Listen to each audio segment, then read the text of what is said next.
বিকালবেলা ছাদ বাগানের গাছগুলোতে পানি দেওয়ার জন্য গিয়েছিলাম। যেয়ে দেখি একদম ফুলে ফুলে আমার বাগানটা না ভরে আছে। ফুল, ফল, সবজি সব মিলে আলহামদুলিল্লাহ। আর এই যে নিজের কানে একটা ফুল গুজে নিলাম, কেমন লাগছে অবশ্যই জানাবেন। আসসালামু আলাইকুম, welcome to my daily blog. সবাইকে স্বাগতম জানিয়ে আরও একটি নতুন ব্লগ শুরু করতে যাচ্ছি। তো এই তো সন্ধ্যা হয়ে এলো প্রায়, আর সারাদিন প্রচণ্ড রোদ যায় যেহেতু গাছগুলোর শুকিয়ে গিয়েছে। তো বিকালবেলা একটু পানি না দিলেই নয়, না দিলে গাছগুলো একদম মরে যাবে। আর এই যে দেখেন কত সুন্দর সুন্দর ফুল ফুটেছে, বাগান জুড়ে ফুল আর ফলের সমারোহ। আর গাছগুলোকে এখন যদি পানি না দিয়ে যাই তাহলে সকাল মরে যাবে। তো তরতাজা থাকার জন্য পানিটা আসলে গাছের জন্য প্রয়োজন। আর অনেকগুলো গাছ এবারে অতিবৃষ্টির কারণে মরেও গিয়েছে। আর এই যে দেখেন তার অবস্থা দেখেন, তারা যে কী অত্যাচার করে আজকাল। তারা বড় হচ্ছে দিন দিন, আর তাদের দুষ্টুমি যেন শেষই হচ্ছে না। আর এই যে সারাদিন রোদের তাপ, প্রচণ্ড রোদের তাপ, খাবারের জন্য বসে আছে। তো বিকালবেলা তাদের খাবারও দিতে হবে। আর এই যে দেখেন সূর্য অস্ত যাবে, এত সুন্দর একটা ওয়েদার, আকাশটা কেমন যেন একটা অদ্ভুত সুন্দর, খুবই ভালো লাগছে। আর এই যে মাচাংটা হচ্ছে ড্রাগন ফলের মাচাংটা ভেঙে গিয়েছিল, তা আবার নতুন করে মাচাংটা দিয়েছি। আর এই যে মাশাআল্লাহ নতুন গাছের নতুন বরবটি এসেছে।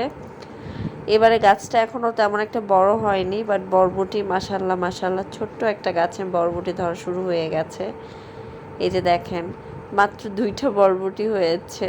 তবে যাই হোক আলহামদুলিল্লাহ, দুইটাই আলহামদুলিল্লাহ। আর আরও 2টা আছে, বাট ওগুলো ছোটো তাই ছিললাম না। তো এই 2টা নিয়ে এলাম, কারণ যথেষ্ট বাতি হয়ে গেছে। একটু যদি আজকে হারভেস্ট না করি পরে নষ্ট হয়ে যাবে। তো নষ্ট করে তো লাভ নেই, গাছের সবজি যা হবে তাই আলহামদুলিল্লাহ। আর এই যে ড্রাগন গাছগুলোকে আসলে সেট করতে হবে, আপাতত মাচাংটা সেট করে দিয়েছি। আর এই যে কুমড়ো গাছে শুধু ফুল আসতেছে তো আসতেছে, আর একটা ফল হয়েছে, জানি না এটা টিকবে কি না। কুমড়ো গাছে হাজারো হাজারো ফুল আসতেছে। আর এই যে দেখেন ওয়েদারটা কি সুন্দর, পাখিগুলো যার যার নিরে ফিরে যাচ্ছে, এত সুন্দর লাগে। মানে ওয়েদারটা সন্ধ্যার সময় আমার এত ভালো লাগে, বিকালবেলা পানি দিতে আসলে না প্রচণ্ড ভালো লাগে। আর আমার ভয়েসটা একটু অ্যাভয়েডই করবেন, যে ভয়েসটা একটু ভাঙা ভাঙা শোনা যাচ্ছে, হয়তো বা ক্লিয়ার শোনা যাচ্ছে কি না আমি জানি না। আর এই যে মাশাআল্লাহ কিছুদিন আগে দেখিয়েছিলাম আমার লাউটা মাত্র ছোট্ট কুট্টু বাবু ছিল, এখন অনেকটা বড় হয়েছে। তো ভালোই লাগে আসলে ছাদ বাগানের টুকিটাকি জিনিসপত্রগুলো কিনে খাওয়া হয়, কিন্তু তারপরও ছাদ বাগানের ছোট্ট ছোট্ট ভালোবাসাগুলো অনেক ভালো লাগে। এই যে বেগুন গাছে বেগুন এসেছে, আরগুলো এখনও ছোট ছোট আছে। আর এই যে দেখেন এটার মধ্যে 3টা বেগুন হয়েছে, মাশাআল্লাহ বড় হয়েছে মোটামুটি। বাট আজকে হারভেস্ট করব না, এগুলো আজকে থাকবে।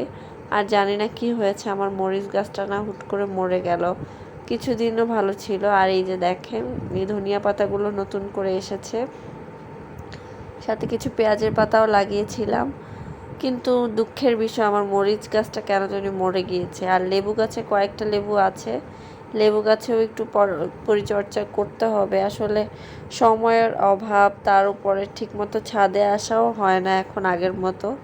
তো একটু ওদের অযত্ন হয়েছে বললেই চলে। তো যাই হোক চেষ্টা করি, তারপরও হয়ে ওঠে না। আর এই যে দেখেন আরেকটাকে কামড়ি করে চামড়া উঠিয়ে ফেলেছে, দেখেছেন, যুদ্ধ করে।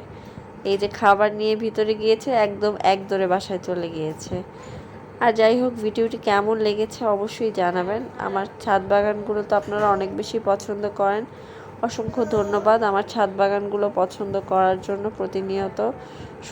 আর যারা প্রকৃতি পছন্দ করেন তারা তো অবশ্যই এই ওয়েদারটা এইভাবে অনেক উপভোগ করতে অনেক বেশি ভালোবাসবেন। আর আমার তো বরাবরই ভালো লাগে, ক্যামেরা বন্দি করে রাখলাম। আজকের জন্য আল্লাহ হাফেজ, সবাই ভালো থাকবেন, সুস্থ থাকবেন।